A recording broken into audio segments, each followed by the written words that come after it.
की बात करेंगे। हम 5000 साल पुराने भगवान कृष्ण के काल को याद करें। भगवान कृष्ण के काल में कौरव भी थे, पांडव भी थे। भगवान ने तो अपने मन में बराबरी का हिसाब रखा, तो कौरवों से भी कहा तुम भी अपने मन में खराब मन मत लेना। यद्यपि तुम्हारा मार्ग क्या है बताने की जरूरत नहीं है, लेकिन अपनी नारायणी सेना सब कुछ कौरव को दी, लेकिन धर्म के मार्ग पे चलने के लिए भगवान कृष्ण ने पांडवों का पक्ष लिया। हम सबको स्मरण रहना चाहिए। बोले गोपाल कृष्ण भगवान की, जो धर्म का मार्ग है। विकास के तीर्थ है, विकास के तीर्थ। हमारे देवस्थान भगवान की दया से आध्यात्मिक यात्रा कराते हैं, लेकिन भौतिक जीवन में इनके माध्यम से हम अपने जीवन के कई कष्टों को मिटा करके भविष्य की पीढ़ी तैयार करते हुए, भारत माता की जय जयकार करते हुए अपना जीवन का भी उत्तरार्ध सुधारते हैं। आज इस आदिवासी अंचल में मुझे इतना अच्छा लग रहा है, आपके झकाझक साफे, क्या मजा आ रहा देख देख के, आपको प्रणाम करने की इच्छा हो रही। उज्जवल धवल वस्त्र और ऐसे ही निर्मल मन, कितना अच्छा लगता है चकाचौंध की दुनिया से हट करके आपके बीच बैठ करके। ये जो चुनाव है, इस चुनाव में ये जो आपका वस्त्र है, इस वस्त्र से एक होड़ मची है। उस होड़ को हम पकड़ेंगे तो हमको सब कुछ दिखाई देगा। एक तरफ 25 साल की राजनीतिक यात्रा, 51 साल की पहले माननीय यशस्वी प्रधानमंत्री नरेंद्र मोदी जी कोई चुनाव नहीं लड़े, और चुनाव लड़े पहली बार, तो पहली बार गुजरात के सीएम मोहन यादव चुनावी घोषणा करते हुए महिलाओं के लिए, सबों के लिए घोषणा करते हुए पूरी वीडियो को जरूर मुख्यमंत्री, तीसरी बार फिर गुजरात के मुख्यमंत्री। और आपके जैसे आदिवासी अंचल की तो क्या सेवा की है, पूरा गुजरात बदल दिया आपके जैसे सारे के सारे लोगों के लिए। और आज जब से प्रधानमंत्री बने हैं, उज्जवल धवल की जो मैंने बात की है, जिनके जीवन में कोई सुई के नोक के बराबर भी काला तिल का दाग नहीं है, ऐसे यशस्वी प्रधानमंत्री के लिए हम चुनाव की बेला में बैठे। हम नरेंद्र मोदी जी के लिए चुनाव की बात कर रहे हैं। और चुनाव हमारा आपका जीवन देखें, हमारे आपके जीवन के अंदर हमारे तो अपने परिवार के, कोई के घर में किसी का, कोई के घर में किसी का, कोई का ये कष्ट होगा, किसी को बेटे के लिए, किसी को बेटी के लिए, किसी को इन व्यवस्थाओं के लिए, और तो और लगातार सब हम अपने अपने के लिए लड़ते हैं।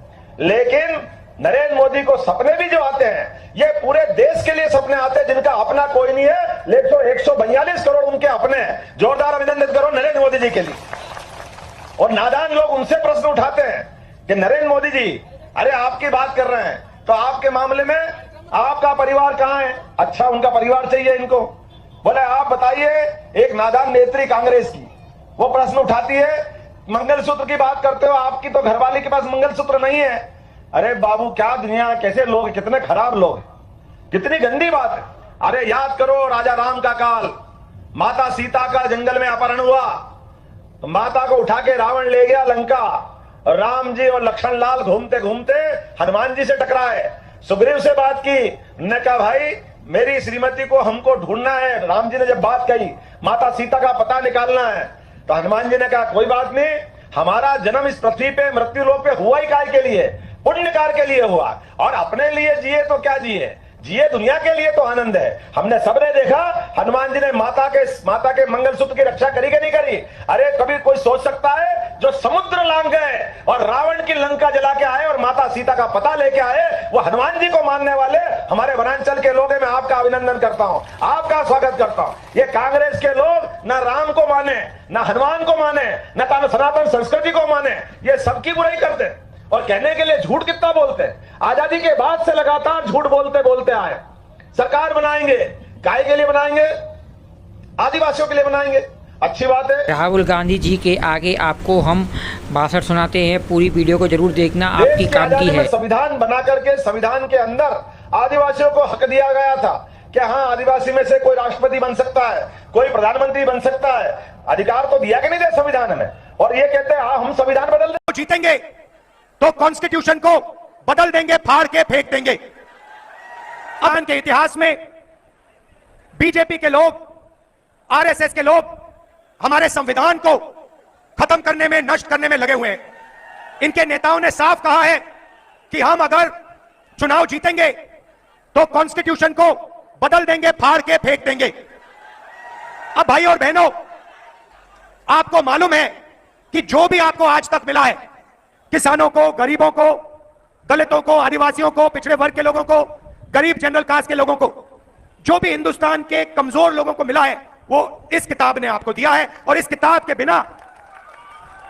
के बिना जनता की सरकार नहीं होगी, अदानी और अंबानी की सरकार होगी। और वो जो आज आपकी थोड़ी सी रक्षा है वो भी गायब हो जाएगी। और नरेंद्र मोदी जो चाहते हैं 2-3 लोगों की सरकार, वो पूरी तरीके से चलाएंगे। 2-3 और चीजें होंगी।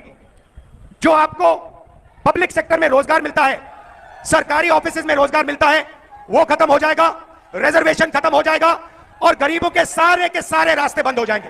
भैया थोड़ा शांत हो जाए, थोड़ा शांत हो जाए, बोलने दीजिए, शांत हो जाइए, डिस्टर्ब मत कीजिए।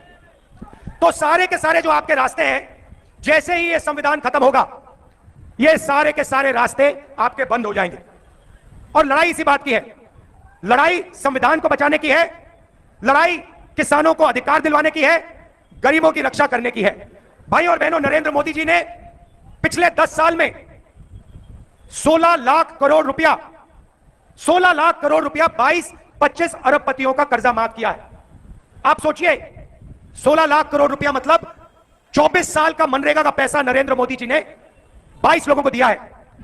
और सच्चाई यह है कि आज 22 लोगों के पास उतना धन है जितना हिंदुस्तान के 70 करोड़ लोगों के पास है।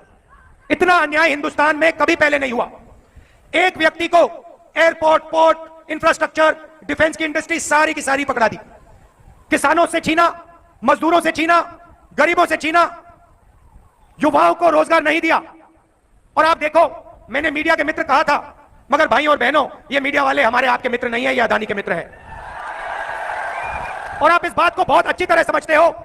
ये मीडिया के स्ट्रिंगर्स हैं, ये भी समझते हैं इनको सैलरी लेनी है, बच्चे पालने हैं, तो ये करते हैं, इनकी गलती नहीं है। मगर लगाम इनकी अदानी। राहुल गांधी क्या कह रहा है, करोड़ों लाखपति कैसे बनेंगे, मैं समझा देता हूं 2 मिनट में। हिंदुस्तान में सारे के सारे गरीब परिवारों की लिस्ट बनेगी, उसमें उत्तर प्रदेश के करोड़ों लोग होंगे। इस भीड़ में से हजारों लोगों की लिस्ट बनेगी। लिस्ट में से हर परिवार में से एक महिला का नाम चुना जाएगा और उस महिला के बैंक अकाउंट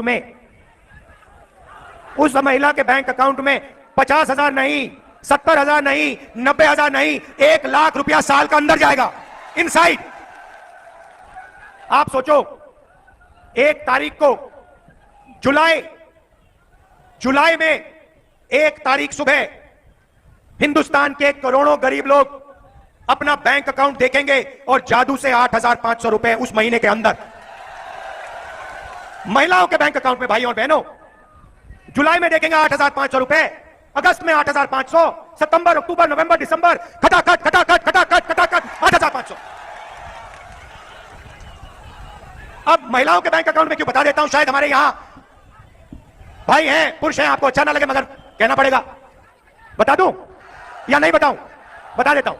तो देखिए, हमारे भाई मजदूरी करते हैं, जॉब करते हैं, खेतों में काम करते हैं, फैक्ट्री में काम करते हैं, 8 घंटा 10 घंटा काम करते हैं, घर के बाहर काम करते हैं।